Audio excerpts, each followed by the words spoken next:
Um, have you ever looked into real estate investing? Maybe you just opened up an article or a forum and immediately felt like everyone around you was speaking some sort of alien language.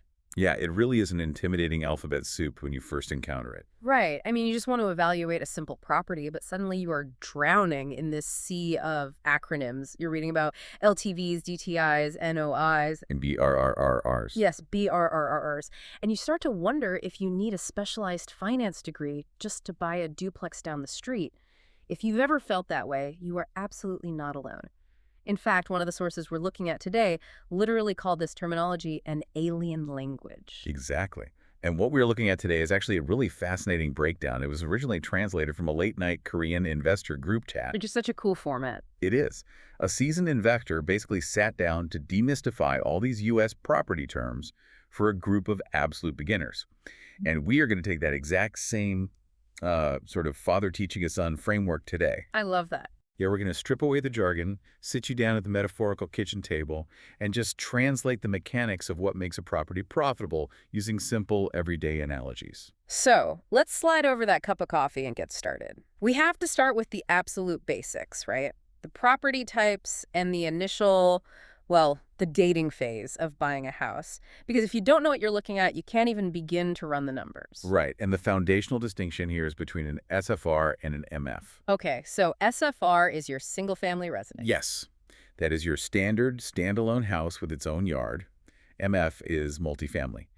But the distinction in the U.S. market requires a little bit of nuance. How so? Well, to explain MF, the source material uses the Korean concept of hutoro, which Yeah. basically translates to a multifamily building that is owned entirely by one single person. Oh, okay. So if I buy a 10-unit condo building, that's not necessarily a multifamily unless I hold the single deed to the whole box? Exactly. A standard condo building is more like the concept of hainoi, where each individual unit can be bought and sold separately by different owners. Got it. When you see MF in U.S. real estate investment terms, you should picture one owner holding the deed to the entire multi-unit building.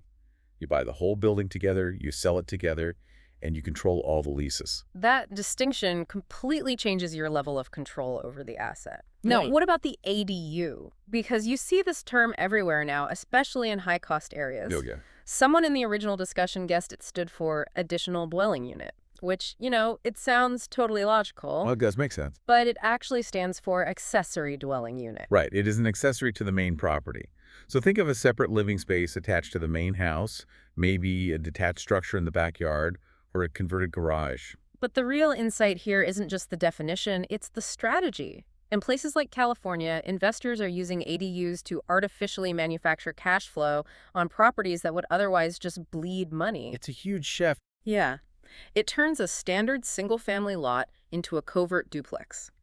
You live in the main house, and you rent out the ABU to cover half your mortgage.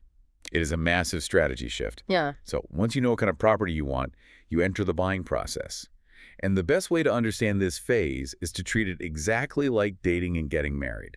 The dating analogy. I love this part of the source.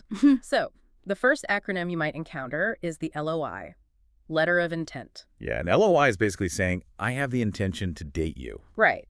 But you generally don't use this for a regular single-family house, do you? No, it's mostly used for commercial buildings or large multifamily properties.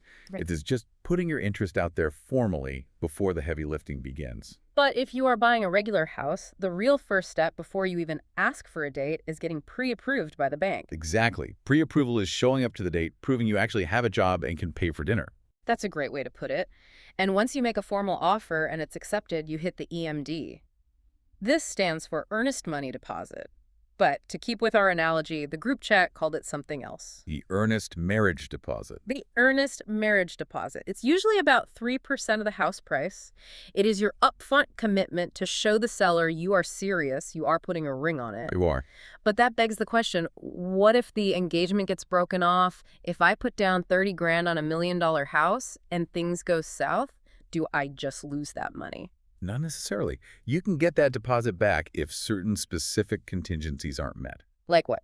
For example, if your bank loan ultimately fails to go through, or if the house appraisal comes in way lower than the purchase price, or, my favorite, if you discover black mold and the seller flat out refuses to fix it. Yikes. Okay. If those things happen, the engagement is off, and you get your earnest marriage deposit back. Which brings us to DD, due diligence. This is the background check phase before the wedding. Yes, very important. You're checking the property's titles, you're getting those repair estimates, and looking at the existing leases if there are tenants already living in that MF building. You are making sure there are no hidden skeletons in the closet. And if the background check clears, you finally reach COE, close of escrow. The wedding day. That is the wedding day. The transaction is complete, the title transfers, and the property is officially yours. So you are married to the house now, and that means you have to deal with the in-laws. The in-laws. In this case, the in-laws are the bank, and they have very strict rules. This brings us to the financial acronyms. The first one you absolutely need to know is PITI, Principal, Interest, Tax, and Insurance. Right. When you're budgeting for a house, your monthly cost is not just the loan payment. PITI represents the total monthly allowance you owe to keep that property afloat. The full picture. Exactly. The principal and interest go to the bank, while the taxes go to the government, and the insurance goes to your carrier. But let's say I didn't have a massive 20% down payment. Let's say I'm putting down 5% or 10%. Suddenly, another acronym appears on my monthly bill, PMI or MIP. Mortgage insurance. Yeah, and the instinct is to think, great, I have insurance. If I lose my job, this will cover my mortgage. That is a harsh truth of real estate. No, that insurance does not protect you at all. It protects the bank. Wow. Okay, break that down. Let's look at the mechanics. If the housing market crashes, the value of your house drops, and you stop making payments, the bank has to step in and repossess the property. Right. Because you had very little equity in the house to begin with, the bank risks taking a massive financial loss when they try to sell it in a down market. So to offset that risk, they force the buyer to buy an insurance policy that pays them out if the buyer defaults. Precisely. If you have a conventional loan, it's called PMI. If you have a government-backed FHA loan, it's called MIP. The function is identical. You are paying a monthly premium to protect the bank's money. Which perfectly transitions into LTV and CLTV. LTV is loan to value. The math is very straightforward. If you buy a house for $1 million and the bank loans you $800,000, your LTV is 80%. You have 20% equity. Right. And CLTV simply stands for combined loan to value. That comes into play if you get a second loan on the property later on, right? Like a HELOC OC, a home equity line of credit. Exactly. You just combine the first mortgage and the second loan to get your total percentage against the value of the house. And speaking of ALROCs, it's worth noting they often use IO loans, which stands for interest only. So for the first 5 to 10 years of drawing from that credit line, you aren't paying down the principal balance at all, just the interest. But the ultimate gatekeeper before you get any of these loans is your DTI, debt-to-income ratio. This is arguably the single most important number to a lender. Oh, absolutely. Let's walk through the math. Let's say you earn $10,000 a month before taxes, but your total monthly debt obligations, so your new PITI, your existing car loan, your student loans, your credit card minimums, add up to $4,500. Then your DTI is 45%. Right. And the bank looks at that strict percentage to decide if you have enough breathing room in your budget to handle a new mortgage without defaulting. If your DTI creeps over 43%, or 45% depending on the loan program, the bank is going to deny you regardless of how good your credit score is. Okay, so we've got the property, we've navigated the bank's strict rules. Now we move into the actual investment strategy, the fixer-upper phase. First up, EMV versus ARV. EMV is estimated market value, what the house is worth right now, exactly as it sits with the ugly wallpaper and the leaky roof. ARV is after repair value. The future value. Exactly. This is the estimated future value of the property after you have poured money into fixing it up. If I buy a house for $200,000, my goal is to make sure the cost of the house plus the cost of the repairs doesn't exceed the ARV of $300,000. Otherwise, I'm underwater before I even put a tenant in. And to hit that ARV, you usually need to hire a GC, a general contractor. They're the boss of the job site. You hire them, and they manage all the specific subcontractors, the plumbers, the electricians, the roofers. They herd the cats. Exactly. But here is where investors often get into trouble. When all that major construction is done, maybe you gutted the whole place. You can't just move people in. You need a CO. Certificate of Occupancy. It is the official blessing from the city.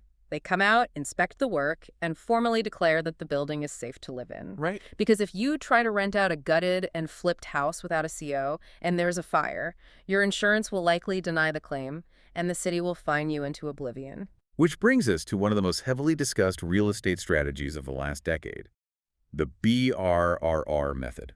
BRRR. The famous BRRR. It stands for buy, rehab, rent, refinance, repeat.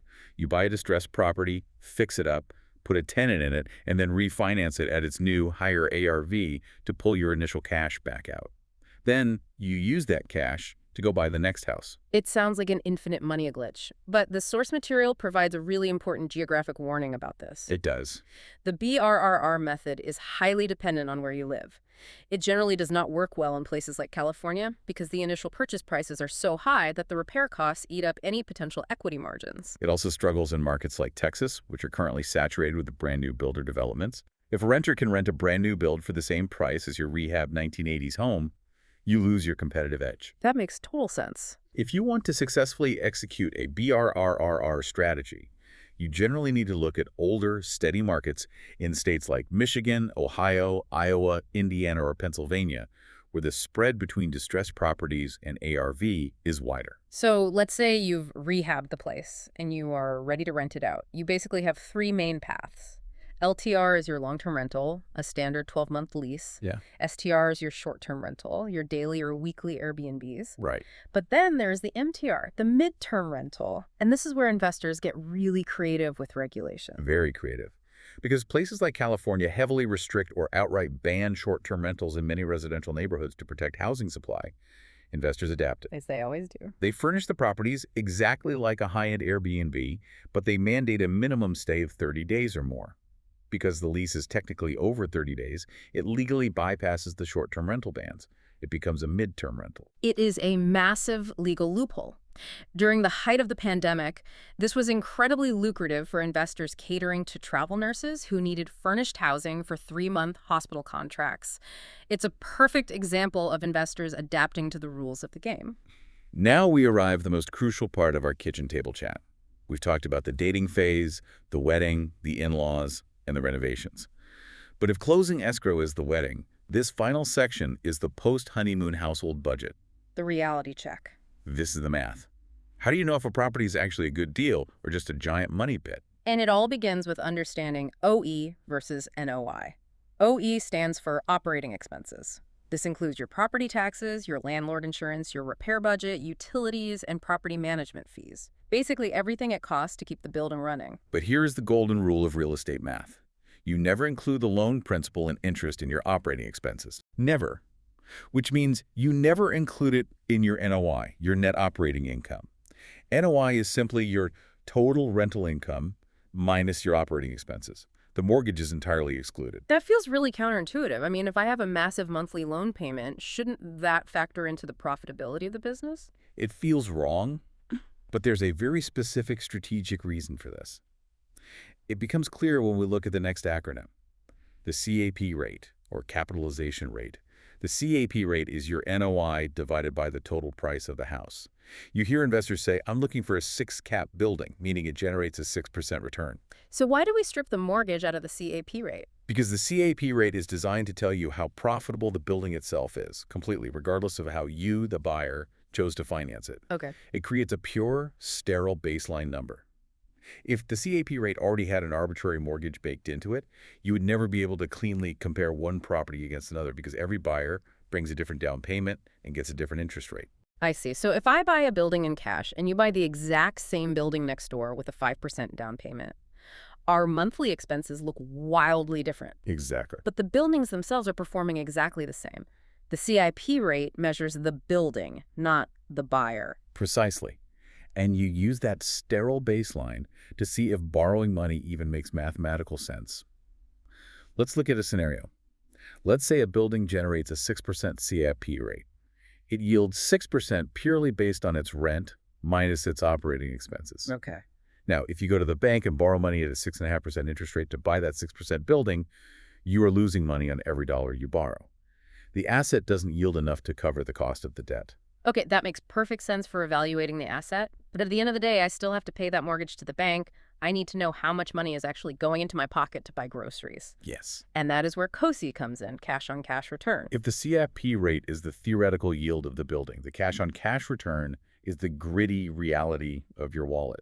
With COSI, you subtract everything from your rent: taxes, insurance, repairs, and your full monthly mortgage payment. You find out exactly how many real dollars are hitting your checking account every month. And then, And then you divide that final profit purely by your initial down payment. You completely ignore the total price of the house. let's walk through the math slowly to make this concrete. Let's say you buy a property and you put a total of $100,000 down between the down payment and closing costs. After collecting the rent and paying every single bill, including that heavy mortgage, you have $400 left over in your pocket every month. So $400 a month means you are pocketing $4,800 a year in pure profit. Exactly. You then divide that $4,800 annual profit by your initial $100,000 out-of-pocket investment. Your cash-on-cash return is 4.8%. It tells you exactly how hard your down payment is working for you. If you can get 5% in a high-yield savings account doing absolutely nothing, but your real estate COSI is only 4.8% and you have to deal with broken toilets and tenants, suddenly that investment doesn't look so hot. That is the exact comparison investors make. But if you are just scrolling through listings online, you don't have time to sit there building out detailed COSI or CIP rate spreadsheets for every single house. Who has the time? Right. That is why we use two quick napkin math checks to filter out the garbage: GRM and DSCR. Let's start with GRM, gross rent multiplier. It is the ultimate quick filter. You simply take the asking price of the house and divide it by the rent. You ignore taxes, you ignore repairs, you ignore the mortgage. It is purely price divided by rent. A great rule of thumb. Yeah. If you are dividing the house price by the monthly rent, you generally want a GRM under 150 just to break even. Give me an example. Let's say you are looking at a $375,000 house, and you check the local comps and see it can rent for $2,500 a month. $375,000 divided by $2,500 equals exactly $150. So if I'm scrolling Zillow and I see a house for $600,000, but the neighborhood only supports $2,000 a month in rent, my GRM is $300. Yes. I know instantly, without doing any deep math, that the rent is not going to cover my costs. I can swipe left and move on to the next property. It saves you hours of analysis. And finally, the DSCR, debt service coverage ratio. This is the bank's quick check. It is your net operating income divided by your total loan payment. Banks want to see a ratio securely over 1, usually 1.1 or 1.2. Because if the DSCR is under 1, let's say it's 0.9, it literally means your rent won't even cover the bank's loan payment after you've paid the basic property taxes and insurance. You are bleeding cash on day one. And no bank is going to lend you money for an investment property if the math says you have to pay out of pocket every month just to keep the lights on. It is their safety net to ensure the asset pays for itself. Well, there you have it. We've reached the end of our kitchen table chat. You have successfully decoded the alien language of real estate.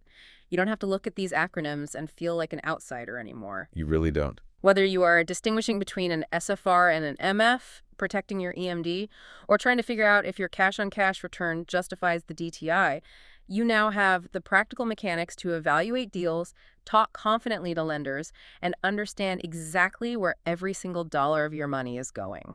It is incredibly empowering to finally understand the mechanics behind the curtain. But as we wrap up this deep dive, I want to leave you with a final thought to ponder. We spent a significant amount of time discussing the difference between the CAP rate, which evaluates a property completely independent of your loan, and the cash-on-cash return, which evaluates your exact out-of-pocket reality, including your mortgage. The sterile baseline yield versus the gritty reality of the wallet. Exactly. But think about this. When macroeconomic conditions shift wildly, say during a sudden, massive spike in inflation or an unforeseen deep economic downturn, which metric becomes more dangerous to rely on? That is a great question. Is it more perilous to trust the theoretical sterile yield of the building's CAP rate, ignoring the surging cost of capital? Yeah. Or is it more dangerous to focus solely on the gritty reality of the cash-on-cash return, perhaps missing the broader vulnerability of the asset's underlying long-term value? It is a tension every real estate investor has to navigate when the economic waters get choppy. That is a phenomenal question to chew on before you sign your next letter of intent. Thanks for joining us at the table today, and we'll catch you on the next deep dive.